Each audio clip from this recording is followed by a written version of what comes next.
മുസ്ലിം സംഘടനകളുടെ എതിർപ്പ് അവഗണിക്കാൻ സർക്കാർ. സംസ്ഥാനത്തെ 2025-26 അധ്യയന വർഷത്തെ വിദ്യാഭ്യാസ കലണ്ടർ പുറത്തിറക്കി.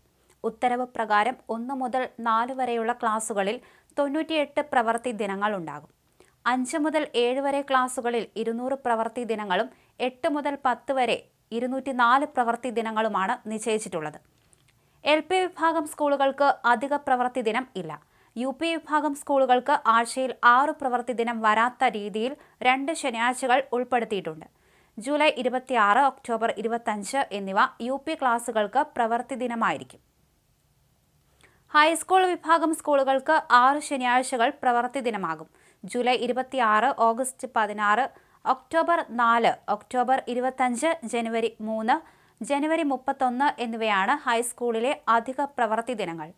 രാവിലെ 9:45 മുതൽ വൈകിട്ട് 4:15 വരെയാണ് ഹൈസ്കൂൾ വിഭാഗത്തിന്റെ ക്ലാസുകളുടെ പുതുക്കിയ സമയം.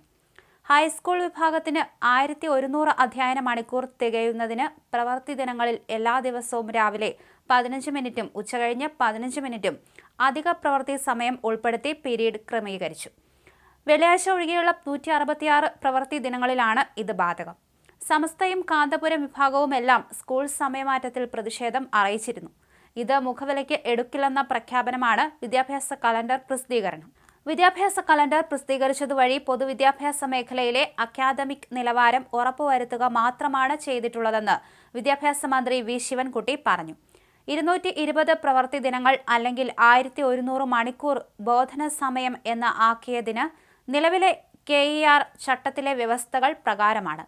ഈ അവസരത്തിൽ ഇന്ത്യയിലെ മറ്റ് സംസ്ഥാനങ്ങളിലെ സ്കൂൾ കലണ്ടറുകളുമായും താരതമ്യം നടത്തിയാൽ കാര്യങ്ങൾ കൂടുതൽ വ്യക്തമാകും. ഗുജറാത്തിൽ 243 പ്രവൃത്തി ദിനങ്ങളും ഉത്തർപ്രദേശിൽ 233, കർണാടക 244, ആന്ധ്രാപ്രദേശിൽ 233, ഡൽഹിയിൽ 220 എന്നിങ്ങനെയാണ് പ്രവൃത്തി ദിനങ്ങൾ. കേരളത്തിലെ തന്നെ CBSE, ICSE സിലബസിൽ പ്രവർത്തിക്കുന്ന സ്കൂളുകളും സർക്കാർ അംഗീകാരമില്ലാതെ പ്രവർത്തിക്കുന്ന സ്കൂളുകളും അവരുടെ അക്കാദമിക നിലവാരം ഉയർത്തുന്നതിന്റെ ഭാഗമായി പ്രവൃത്തി ദിനങ്ങളും ബോധന മണിക്കൂറുകളും പൊതുവിദ്യാഭ്യാസ മേഖലയിലെ സ്കൂളുകളേക്കാൾ കൂടുതലാണ് എന്നതും കണക്കിലെടുക്കേണ്ടതാണെന്ന് മന്ത്രി പറഞ്ഞു.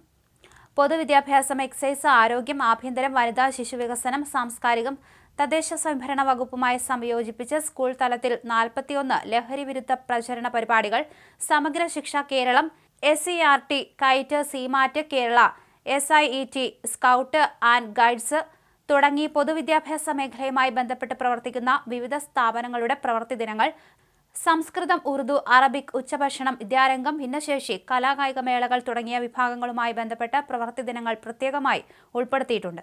എന്തായാലും ഇതിനെതിരെ വ്യാപക വിമർശനം ഉന്നയിച്ചാണ് സമസ്തയും കാന്തപുരവും ഒക്കെ രംഗത്തെത്തിയത്. പക്ഷേ അതിനെയൊക്കെ തള്ളിക്കൊണ്ടാണ് ഇപ്പോൾ ഇത്തരത്തിൽ വിദ്യാഭ്യാസ കലണ്ടർ പുറത്തിറക്കിയിരിക്കുന്നത്.